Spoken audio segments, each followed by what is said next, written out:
मेरी आवाज पीछे तक पहुंच रही है? क्लियर? अच्छा।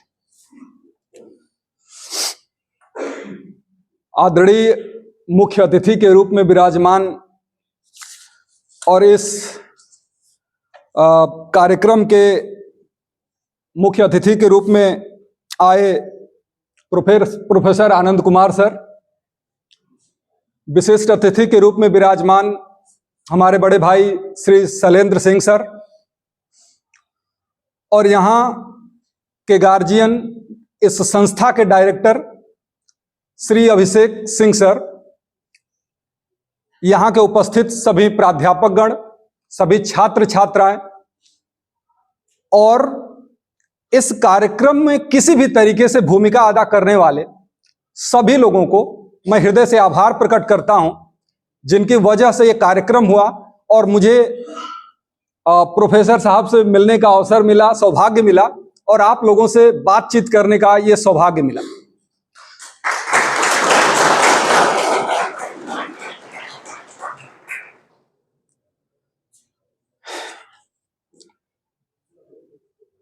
पहले तो सबसे पहले मैं आप सबको इस बात के लिए बधाई देना चाहता हूं कि आपने लॉ के इस रिस्पेक्टेबल स्ट्रीम को चुना है।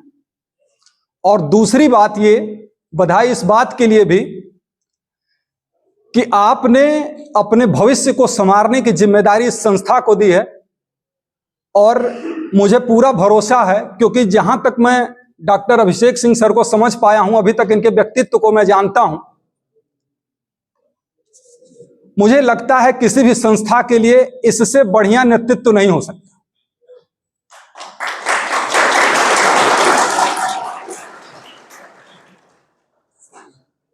बहुत मुलाकातें तो हमारी नहीं हुई हैं सर से, लेकिन जितनी भी मुलाकातें हुई हैं, मैं अपने एक्सपीरियंस के आधार पर ही ये बात इनके लिए कह पा रहा हूं। क्योंकि किसी भी व्यक्ति के व्यक्तित्व को समझने के लिए जरूरी नहीं है कि उसके साथ एक लंबा समय बिताया जाए तभी उसके बारे में कुछ बताया जा सके। जैसे एक कुशल रसोइया होता है और एक कितने भी बड़े बर्तन में चावल पकाया जा रहा हो, चावल पका है या नहीं इस बात को परखने के लिए उसे पूरा चावल निकाल के चेक करने की जरूरत नहीं होती है। उसमें से वो एक दाना निकाल लेता है और उसी को वो चेक करके बता सकता है कि बर्तन का चावल पका है कि नहीं। इसी आधार पर मैं ये कह पा रहा हूं कि एक असाधारण व्यक्तित्व है इनका, और इनका मार्गदर्शन मिल रहा है तो आप लोगों के लिए भी एक सौभाग्य की बात है।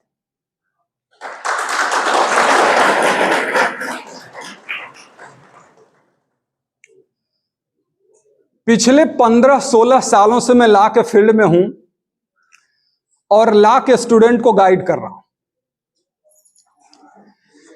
मैंने जो महसूस किया है इतने सालों में कि लॉ के स्टूडेंट के साथ समस्या मूलतः क्या रहती है, या ये मैं कहूं कि इन मध्यम वर्गीय परिवारों के जो छात्र हैं, जो तैयारी करते हैं, उनके साथ मूल समस्या ये रही है कि उसमें से 80% स्टूडेंट के साथ ज्ञान की समस्या नहीं है। उन्हें पता है बहुत सारी चीजें, समस्या अगर है तो है एक्सप्रेशन की, अभिव्यक्ति की समस्या है। अभी बहुत सारे बच्चों ने संवाद किया, सर से बहुत सारे प्रश्न पूछे, सुन के देख के बड़ा अच्छा लग रहा था। फिर भी इस सभागार में उपस्थित मुझे ऐसा विश्वास है कि 70% स्टूडेंट ऐसे होंगे जिनसे अगर मैं कहूं कि आइए दो लाइन कहिए यहां पर आके, तो उनकी धड़कनें इतनी बढ़ जाएंगी मानो कलेजा बाहर निकल जाए। सही कह रहा हूं मैं? तो ये समस्या, मैंने कहा ना कि मैंने इसको एक्सपीरियंस किया है कि ये समस्या बहुत सारे छात्रों के साथ है। पता है सब समझ जाएंगे, लेकिन जब आप कहिए कि अपनी बात को आप रखिए तो कहेंगे सर लिख देंगे, बोल नहीं पाए।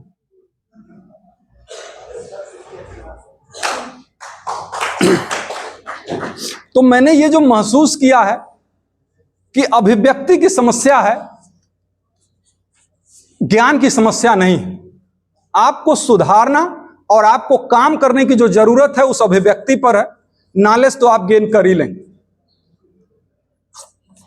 और ऐसा नहीं है कि कोई व्यक्ति शुरू से ही, जिसे कोई समस्या ही नहीं है, बोलने में सबको झिझक लगती है, सबको नर्वसनेस फील होता है, लेकिन ये नर्वसनेस जो दूर होगा वो आपके प्रैक्टिस से ही दूर होगा, और इस नर्वसनेस को आप खुद ही दूर कर सकते हैं, अभ्यास से दूर कर सकते हैं।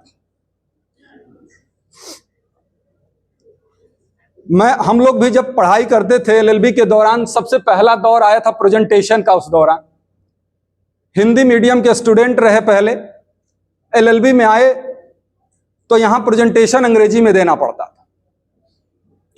हम लोगों के लिए 100 में 80 नंबर के लिए लड़ाई लड़ना जो रिटन एग्जाम होता था, कहीं कोई समस्या नहीं होती थी, लेकिन 20 नंबर का जो प्रोजेक्ट और प्रेजेंटेशन होता था उसमें हालत खराब हो जाती। पहला प्रेजेंटेशन जो हमारा था, कई बार मेरा रोल नंबर आया प्रेजेंटेशन देने के लिए, मैं नहीं दे पाया क्योंकि मेरी हिम्मत ही नहीं हो पा रही। फिर उसके बाद एक ऐसा भी समय आया जब मुझे प्रेजेंटेशन के लिए खड़ा होना ही पड़ा, लेकिन जब मैं जाने वाला था प्रेजेंटेशन देने के लिए तो मुझे लग नहीं रहा था कि मैं जिंदा बच के वहां से आऊं, लेकिन अब देना तो था ही। गए वहां से, सौभाग्य था जिंदा बच के मैं वापस आ गया। ऐसा नहीं था कि जब मैं दूसरी बार प्रेजेंटेशन दे रहा था तो उस समय बिल्कुल डर नहीं लग रहा था, डर दूसरी बार भी उतना ही लग रहा था। बस इस बात का भरोसा था कि मरूंगा तो नहीं, पिछली बार अगर नहीं प्राण निकले तो इस बार भी नहीं निकले। और इसी तरीके से क्रमिक रूप में, मतलब धीरे धीरे धीरे धीरे चीजें अभ्यास करते करते बहुत कम हो गई। नर्वसनेस फील होता है, लेकिन धीरे धीरे कम किया जा सकता है इस चीज को।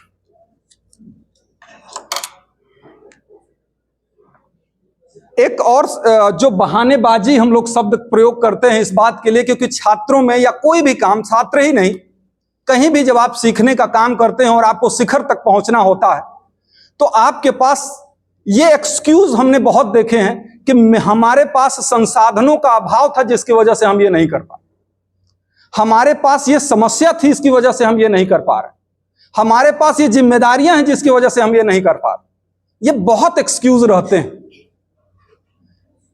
लेकिन मेरा मानना है कि संसाधनों का अभाव कभी भी आपको लक्ष्य तक पहुंचने से रोकता नहीं है, बल्कि और मोटिवेट करता है कि हम ऐसी परिस्थिति में अगर नहीं कुछ कर पाएंगे तो करेंगे क्या। हमेशा इस बात को ध्यान रखिए कि परिस्थितियों का, जो संसाधनों का अभाव है वो हमेशा आपको मोटिवेट करता है, बस आपको जरूरत है उस चीज को देखने की। अभी आपने, उम्मीद है कि देखी भी होगी, एक 12वीं फेल मूवी आई हुई है, ज्यादातर स्टूडेंट देखे होंगे, कुछ नहीं भी देखे होंगे। वो आईपीएस ऑफिसर मनोज कुमार शर्मा के जीवन पर बनी हुई। आपने उसमें देखा होगा कि एक बहुत ही गरीब परिवार का लड़का कितना संघर्ष करता है और आईपीएस ऑफिसर का पद उसके लिए उसको मिलता है। ये बात बिल्कुल मत समझिए कि ये सिर्फ मनोज कुमार शर्मा के जीवन की कहानी।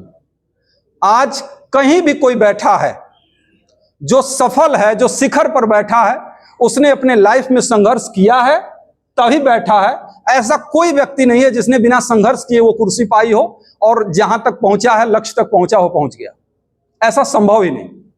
तो इसलिए आपको संघर्ष करने के लिए तैयार रहना होगा, और अगर जो संघर्ष करने के लिए तैयार है उसके लिए जो चीजें आज बाधक हैं, कल वही उसको सपोर्ट करें। और इसी पे मुझे 2 लाइन याद आ रही है कि मायूस मत हो अपनी जिंदगी से, किसी भी वक्त तेरा नाम बन सकता है।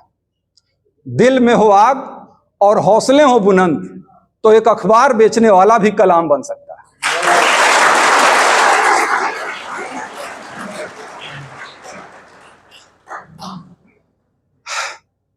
देखिए, बहुत ज्यादा समय मैं नहीं लूंगा आपको।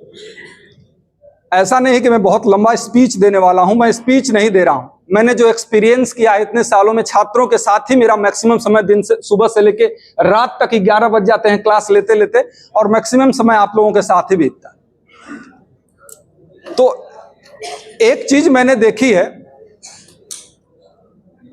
कि कोई अगर बहुत ऊंचा है, बहुत ऊंचे ओहदे तक पहुंचा है, बहुत लाइफ में सफल हुआ है, तो इसलिए नहीं कि वो आपसे होशियार था, बल्कि इसलिए पहुंचा है क्योंकि उसने ऊंचा करने का सोचा है, उसने अपने लक्ष्य को ऊंचा रखा है। साधारण सोचेंगे तो साधारण ही रह जाएंगे, ऊंचा सोचेंगे तो ही ऊंचा बने।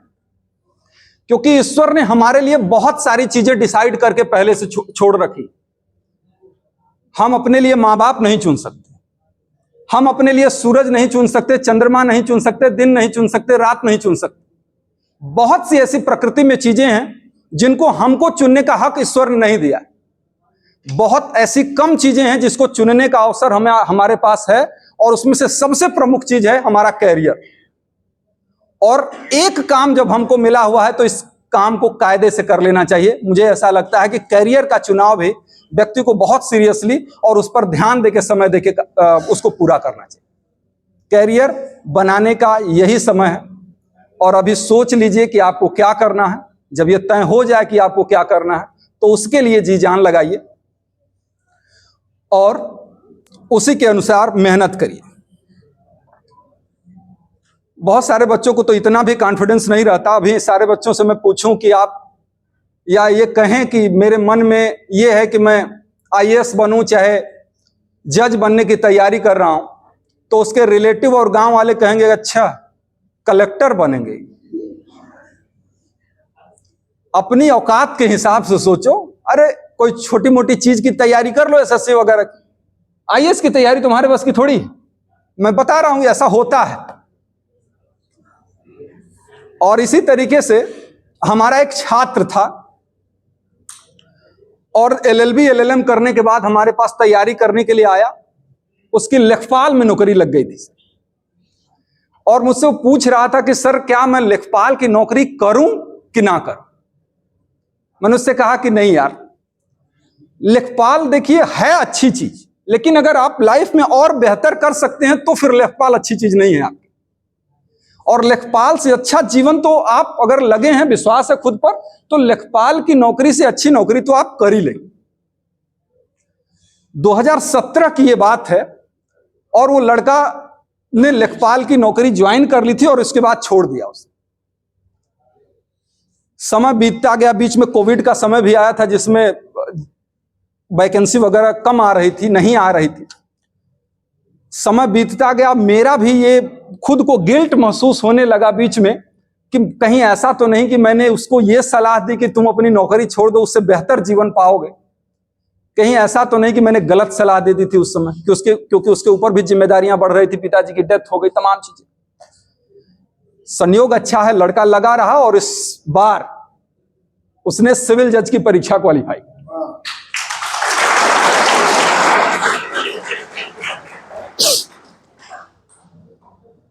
तो यही है कि आप बेहतर सोचेंगे तो ही बेहतर कर पाएंगे। एक और है कि बच्चे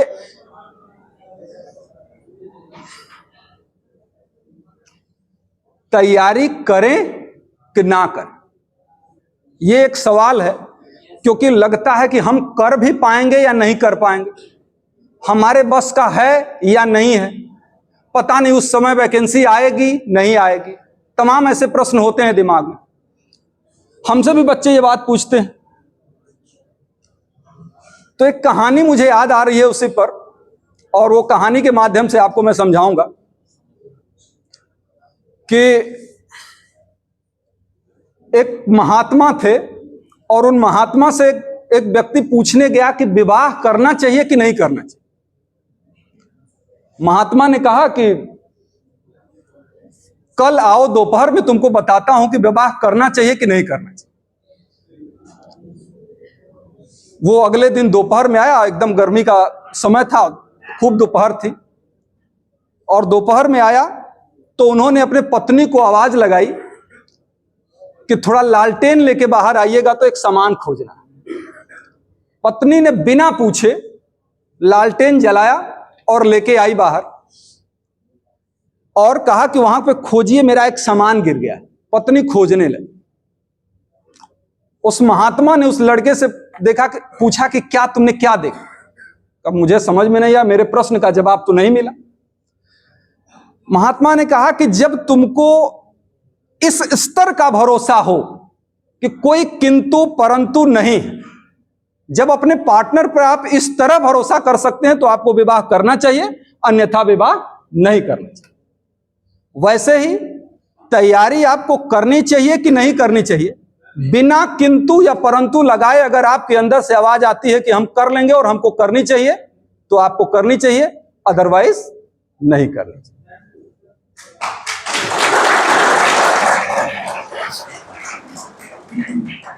और लास्ट में मैं बस यही कहूंगा कि चाहे आपके अंदर जो भी कमियां हैं, उन कमियों को आप सेल्फ डिसिप्लिन से दूर कर सकते हैं, कोई दूसरा दूर नहीं करेगा। और सेल्फ डिसिप्लिन क्या है, ये ऐसा नहीं कि हम 4 बजे भोर में उठेंगे बड़ा डिसिप्लिन्ड आदमी। ये एक्सटर्नल डिसिप्लिन से ज्यादा जरूरी है इंटरनल डिसिप्लिन। और इंटरनल डिसिप्लिन ये कहता है कि आप क्या सोचेंगे ये आप तय करें। मतलब आपके मन में क्या चलेगा, जब आपका मस्तिष्क तय करने लगे तो ये मानिए कि आप डिसिप्लिन्ड हैं, और यही आपको काम करना है। ऐसा नहीं कि रील्स मन कर रहा है पढ़ते पढ़ते कि 15 मिनट रील्स ही चला लें, तो रील्स ही चला रहे हैं। चलिए, आप लोगों ने इतना सहयोग किया उसके लिए बहुत बहुत धन्यवाद। इतना लंबा कार्यक्रम रहा इस युग में, इस दौर में, जहां की 15 सेकेंड की रील्स जो होती है उसे भी हम 2 सेकेंड में डिसाइड कर लेते हैं कि हमको इस रील्स को सुनना है, देखना है या स्किप कर देना है। उस दौर में आप पिछले 3 घंटे से आप लोग इतनी शांति से हम लोगों के साथ बने हुए हैं, इसके लिए बहुत बहुत धन्यवाद आपका। Thank you.